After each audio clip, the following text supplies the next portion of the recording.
Hi friends, in this video I want to talk about functions concept in Python.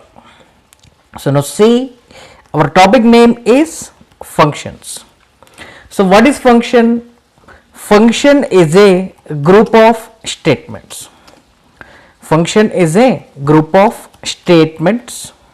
Function is a group of statements that gets executed on calling. Function is a group of statements that gets executed on calling. This is the definition of a function. So it is a group of statements and that gets executed on calling. So to define the function in the Python, we use one keyword. That keyword is def. So def keyword is used to define the function in Python. So if you want to define a function in Python, we have to use one keyword. What is that keyword? Def. Def keyword we have to use. For example, here I am defining a function. See, example, I am defining a function. So to define the function, I am using the keyword def. Then I am giving the function name as f1. I am not giving any arguments. Then I am writing colon. Okay. Now here I am writing one statement, that is print hi. Print hi. Next I am writing another printing statement, print hello. Okay. Now here this f1 is called function. What is function? Function is a group of statements. Here two statements are there in the function. So this group of statements is called function. Okay. Now see here, this is the program. Now this is a function. I want to call the function from the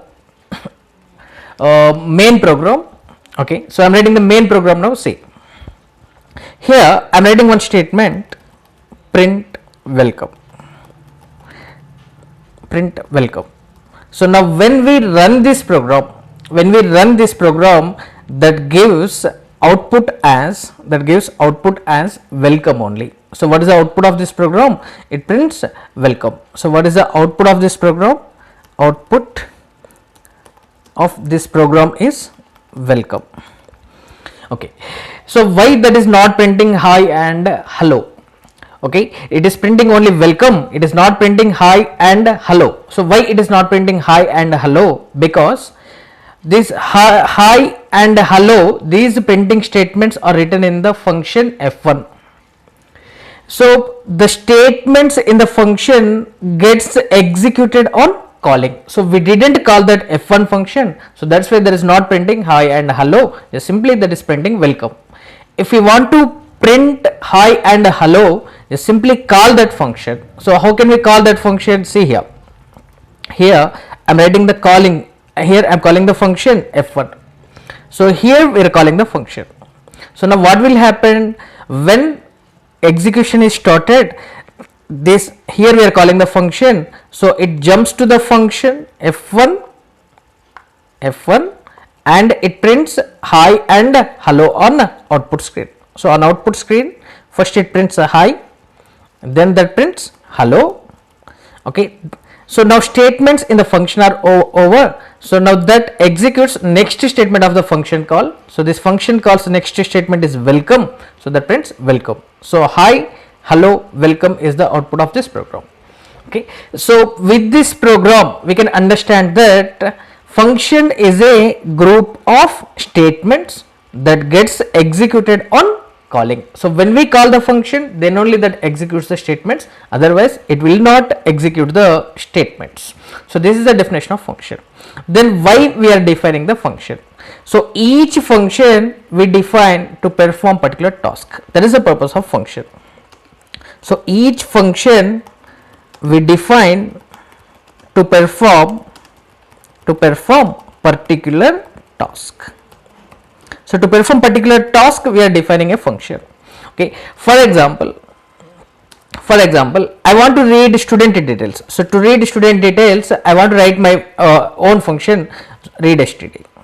I want to print student details. So to print student details, I want to define my own function print std. Okay, I want to calculate total marks of the student. For that, I want to define my own function tot. I want to find average marks of student. So I want to define my own function avrg. So avrg is one specific task. Calculating total is one specific task. Reading student details, printing student details. So to perform such type of tasks, to perform such type of jobs, we are defining the functions. So each function we are defining to perform particular task. So what is function? Function is a group of statements. Function is a group of statements that gets executed on calling. Then def keyword is used to define the function. So why we are defining the function? To perform particular task, we are defining the function. Okay. Now see what are the advantages of functions. So before going to know about the advantages of functions, see about what is sequential approach. So if you are writing program in the form of functions, means that is called procedure oriented approach. If we write program in the form of functions, means that is called a procedure oriented approach. So before procedure oriented approach, we were using one approach. That approach is called sequential approach. So here approach means what? Approach means style of writing a program. Approach means what? Style of writing a program. Style of writing a program. So in sequential approach, we write the code sequentially. In sequential approach, we write the code sequentially. Means after writing one statement, we write another statement. So like that, sequentially we write the code. In sequential approach, we write the code sequentially, whereas in procedure oriented approach, we write the program in the form of functions. Okay, for example, so here what are the drawbacks here? See, I am writing the drawbacks. So here some drawbacks are there for this sequential approach. So the first drawback is lack of understandability. Lack of understandability is the first drawback. So if large amounts of code is there, it becomes difficult to understand the code. Okay, for example, here 10 lines code is there, sequentially. So very less amount of code is there, we can understand this code very easily. For example, I am writing 100 lines of code sequentially. So here I am writing 100 lines of code sequentially. So by taking some time, we can understand this code. Okay, so we manage to understand this code. Okay, but for example, I am writing 1 lakh statements sequentially. Here I am writing 1 lakh statements sequentially. So 1 lakh lines code I am writing here, 1 lakh lines code. So large amounts of code is there here. Okay, so here it becomes difficult to understand which code we have written for which purpose. So this is the first drawback with the sequential approach. So lack of understandability will be there if large amounts of code we write sequentially. Okay, for example, see some languages like starting versions of COBOL language. Okay, not latest versions. So earlier versions of COBOL means starting versions of COBOL, starting versions of Fortran language. Okay, COBOL is one language, Fortran is one language. So before C language, we were using these languages like COBOL, Fortran. So these languages are examples for sequential approach. So COBOL follows sequential approach and Fortran follows sequential approach. So starting versions of COBOL and starting versions of Fortran follow sequential approach. So later they modified them. Okay, so this is the first drawback. And the second drawback with the sequential approach is it increases length of code. it increases length of code. It increases length of code. So how it increases length of code? See here. For example, see, observe here. I am writing some code. I am writing some code here.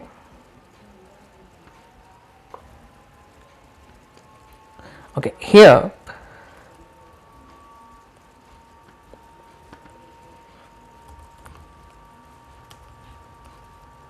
I am writing some code.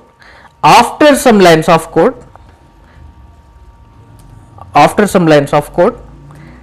if I want to perform the same task again I have to write the same code here.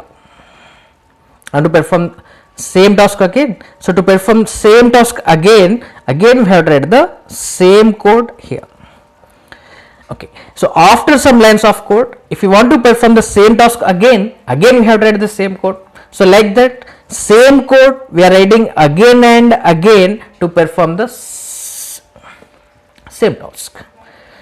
Okay, so same code we are writing again and again to perform the same task. So automatically what will happen? It increases the length of code. So we cannot reuse this code again. So if you want to do the same task again we have to write this same code. So with this code length will be increased. So these two are the major drawbacks with the sequential approach.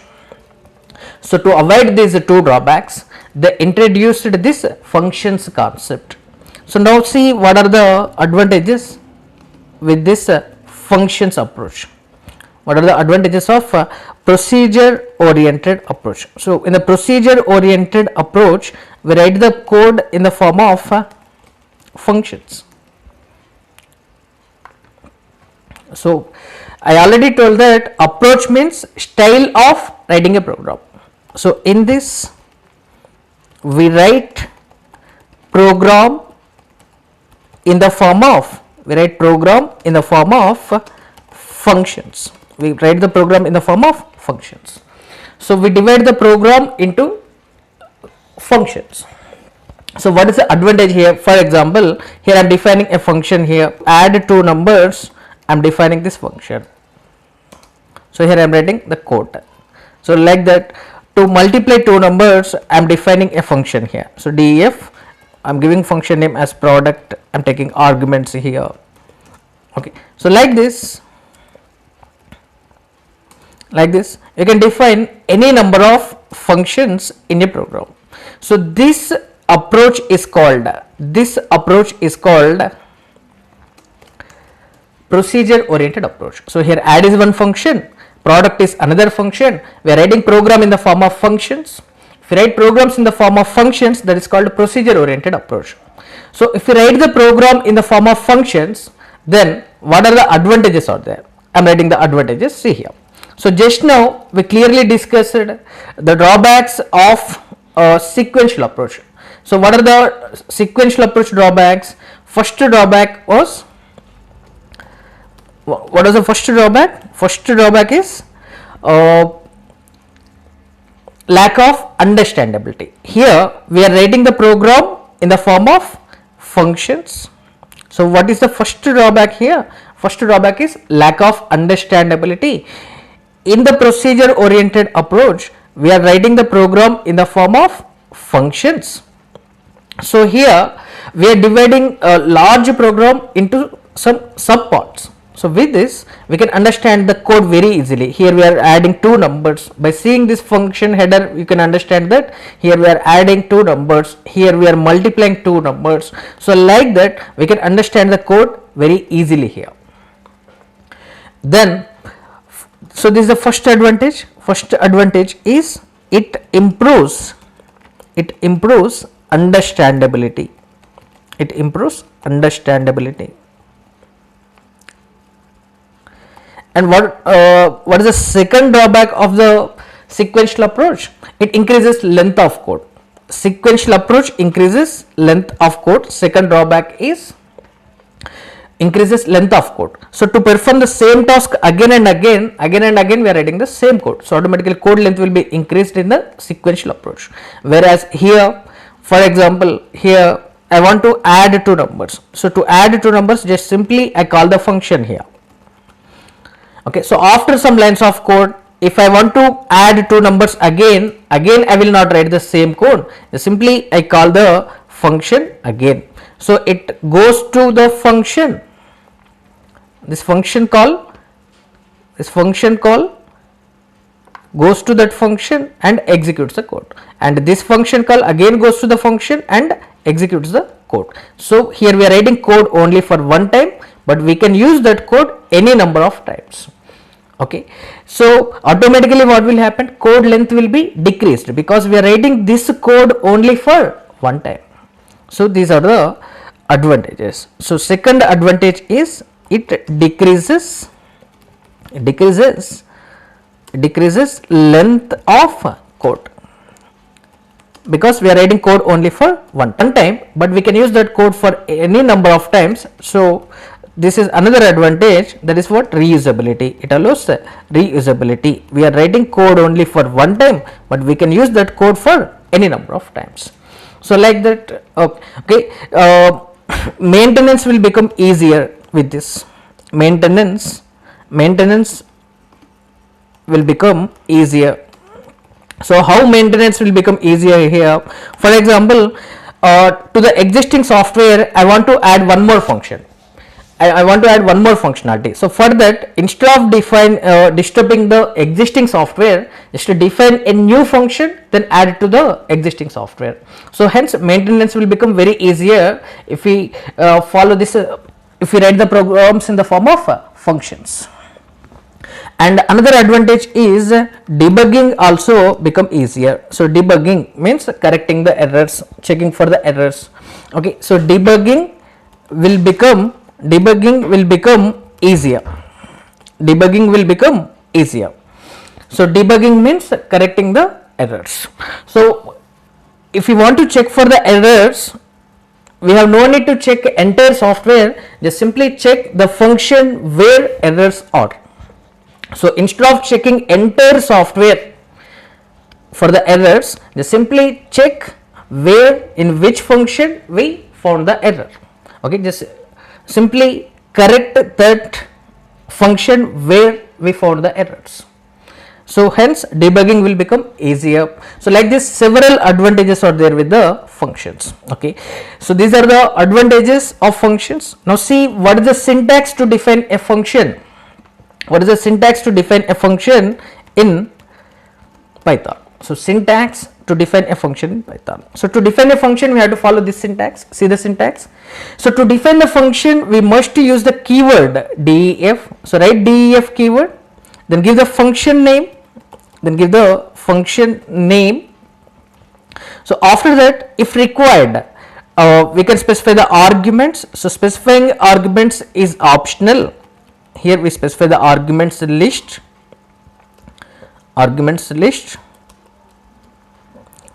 So you can specify the arguments list here. So after that, we write colon. Then we must maintain the indentation. Indentation means spacing. Here I am giving some spacing here. Okay, and I am writing the statement. Okay, I am maintaining the spacing here and I am writing the statement. I am maintaining the spacing here and I am writing the statement. So here we are writing some group of statements in the function. So this group of function statements is called function. So to define the function, we are using which keyword? Def keyword. So here with this, Python interpreter understands that this is the beginning of the function. And here with this colon symbol, that understands that this is the beginning of the function body. So this is the beginning of the function body. With this def, that understands that this is the beginning of function definition. So here we must maintain the indentation. So what is indentation? Indentation means, see here, this is function margin, and this one is the statement margin. So this is function margin and this is the statement margin. So between that, we are maintaining some spacing here. This spacing is called this spacing is called indentation. So here this one is function margin, this one is statement margin. So between this function margin and statement margin some spacing is there. This spacing is called indentation. This is called indentation. This is indentation. So indentation is required in this Python. We must maintain the indentation. Okay. So hence we can define the to define the function we can follow this syntax in the Python. Okay. Now I am defining two functions in the Python. I am opening a Python screen. I am opening new file here. And now I am defining two functions. See here. So to define the function, which keyword we have to use? def. I am giving function name as add. I am taking two arguments here, x and y. Okay. So def is the keyword we are using to define the function. Add is the function name. X and y are the arguments. Okay. So here I am maintaining the indentation here. So indentation. Then I want to print the sum value. So to print the sum value I am writing print sum equals to comma x plus y. Okay, then I want to multiply two numbers. So to multiply two numbers I am defining a function here. I am giving function name as product. So df of product of x comma y. Then write colon. Okay, here I want to return the value. So to return the value I am writing the keyword return. So return. Okay, which value we want to return now? X into y value. So here we defined how many functions here? Two functions. We defined this function to add two numbers. We defined this function to multiply two numbers. So in the program we defined two functions. Now I want to call them. Okay, so to call them just simply I am writing one statement here, add of 10 comma 20. Okay, so here we are writing code only for one time. We can use that code for any number of times by calling. Then again I want to add 5 comma 4. Okay, then I want to multiply two values. So to multiply two values I am calling the function product function here. So product of I am giving first value as 5, second value as 10. Now that returns 5 into 10 value. I want to print that one. So to print that, call the function print function here. So write print product equals to comma product of 5 comma 10. So this is the program. Here we define two functions. Here we are adding we are calling add function for two times and product function for one time. Okay, now I am running the program now. I want to call product function for one more time. So product of I am giving first value as 6 and the second value as 3. Okay, now that returns the value. I want to capture that value in one particular variable now. So to capture that value in variable I am writing k equals to here. Now k has product value. So to print that product value I am writing print product equals to comma k. So here from the print function we are calling the product function. Here we are calling product function and we are capturing the result in the k, we are printing k value. So you can call like this or like this. In the here we are capturing that value in the variable, here we are not capturing, directly we are printing. Okay, now I want to run this program. So to run this program I am pressing F5 now. F5, that is asking to save this program. I am clicking on OK.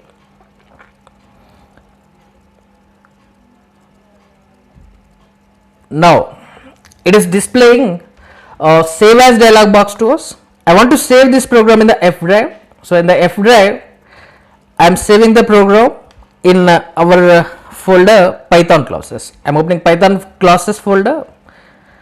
Okay, here I am giving program title as function 1. Save it. Okay, now it is displaying output to us. Observe here, displaying output as sum equals to 30, sum equals to 9, product equals to 50 and product equals to 18.